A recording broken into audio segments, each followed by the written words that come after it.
There's no wall high enough to keep any virus out.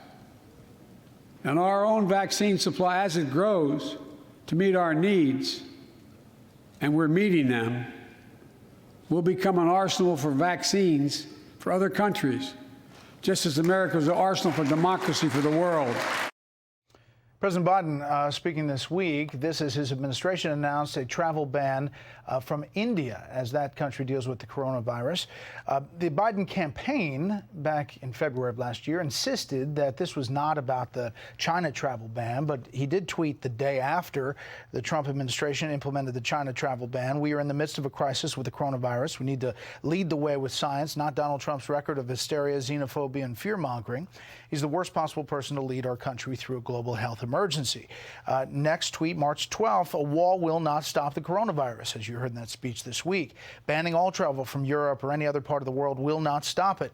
This disease could impact every nation and any person on the planet, and we need to plan a plan to combat it. Now there is a ban on travel from India. We're back with the panel. Molly? Well, it's just interesting how much the Biden administration has just followed through with what the Trump administration has done in dealing with coronavirus, since a big part of the campaign was to claim that Trump wasn't doing a good job. Operation Warp Speed obviously got the vaccine up and running. It was already up to 1 million doses being put in arms on the day of the inauguration, and it's just continued very well. And even the other good thing that the Trump administration did, which was instituting a travel ban, which Biden hated, they're now following through on that too. Whether it's with China or other things, they seem to just be following Trump's lead. Mixed messaging on the coronavirus, on COVID-19, the CDC. We've seen this along the way. Take a listen. Going to the park with their family, dining and socializing with their friends outside, and many more outdoor activities without needing to wear a mask. There's so many mixed messages out there. If you're around vaccinated people, you should not wear a mask. Looking for my mask. I'm in trouble. Amy, there is something about the outdoor mask and the announcement. It just hasn't taken, and people are picking up on it. Yeah, it's very confusing. And I think for a lot of people, it's been a year now, and they are kind of taking things into their own hands, especially those who have been vaccinated.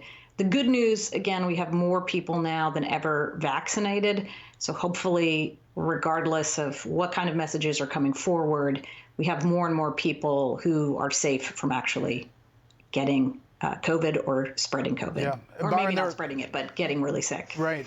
Byron, there are people writing stories in D.C. saying that there are Democrats who feel like they don't need to wear a mask outside, but they do want to do it because they don't want to be called a Republican. Well, there is a lot of theater around masks, political theater around masks now.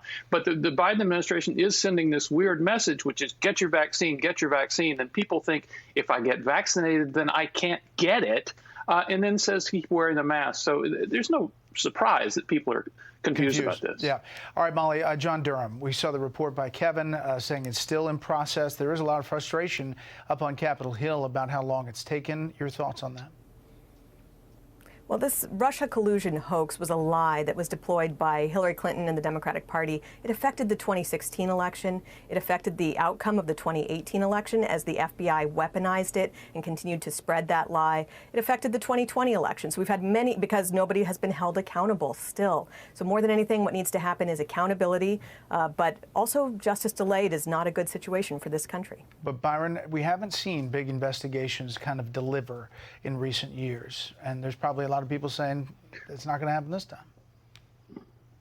Well, Devin Nunes says he still expects something. That's what I hear, too. But it's not going to be comprehensive. We have to piece together what we know about this from the House Intelligence Committee, from the Inspector General, now from Durham. There's not going to be any big encyclopedic guide to what the Justice Department and FBI did in this case. We'll get out the whiteboards again when it all comes together. Panel, thank you. Make it a great weekend.